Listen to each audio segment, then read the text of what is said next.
Vince Coglianese, editorial director at the Daily Caller, joins me now on Skype. Vince, welcome back. Always good to see you. So President Trump is out on the campaign trail taking his message to the American people. In your opinion, Vince, what does he need to do at this point to close the gap with his Democratic rival?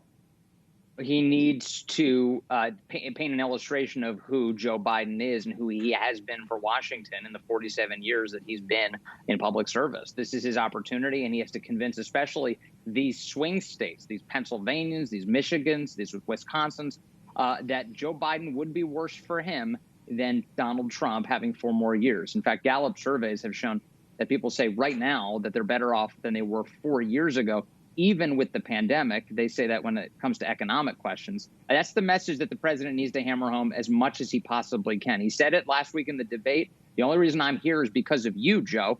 And if he can stick to that, I think he can convince a lot of people that he's the guy to be in office for 4 more years. Well, Vince, as we just heard in Owen's report, President Trump has been emphasizing in part the gains made in the battle against the coronavirus. What else would you like him to talk about in these days leading up to the election? Well, the coronavirus is definitely a weapon that the Biden campaign is looking to use with some success against the president. But I think the reality here is that the president does have a good record on coronavirus to share. Obviously, we're all very concerned about the number of American lives that have been lost. But that's a story that's been told globally. And I think the president, one of the keys that he should really focus on is the extent to which his administration has moved heaven and earth to get a vaccine out. Now, the record for getting a vaccine produced was set back in the 1960s when we saw vaccines come out for mumps and measles. They took 4 years of development. We are on the verge of seeing coronavirus vaccines produced now because of all the regulations that the president's kicked out of the way. I think that's a good story, and he could use that to blunt the attacks that Joe Biden has launched against him. Yeah, and as Joe Biden continues to criticize the president's handling the pandemic, and he says, Vince, that he can, quote, unite the nation. What do you think of his messaging? And do you think that's an effective political strategy at all?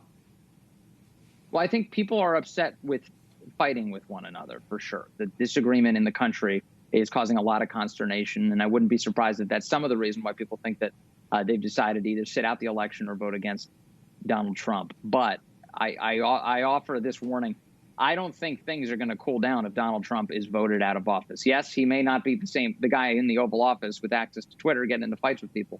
But the reality is, I think that we have 2 deeply polar opposite views of the country that are beginning to harden, and they will last beyond this election, whether Donald Trump is president of the United States or not. And I think when it comes to Trump voters, the view is, I'd like to recognize this country 4 years from now, and they're not sure they'll be able to do that if Joe Biden is president.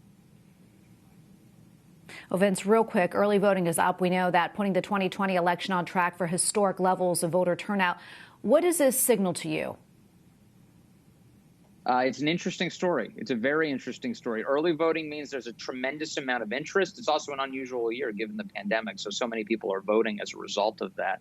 The challenge here is that regardless of whether or not voter fraud exists in any particular state, so many ballots do, in fact, get lost in the mail. On average, you see between 2 and 5% of ballots either getting lost in the mail or just rejected because they don't follow all of the rules for absentee balloting.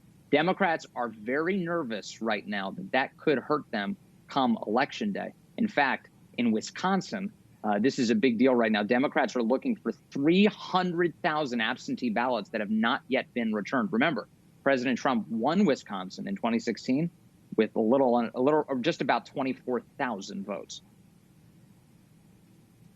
Well, Vince, thanks so much for your time. We always appreciate it. Vince Coglianese, editorial director at the Daily Caller. Thanks again. My pleasure. Thank you very much, Tracy.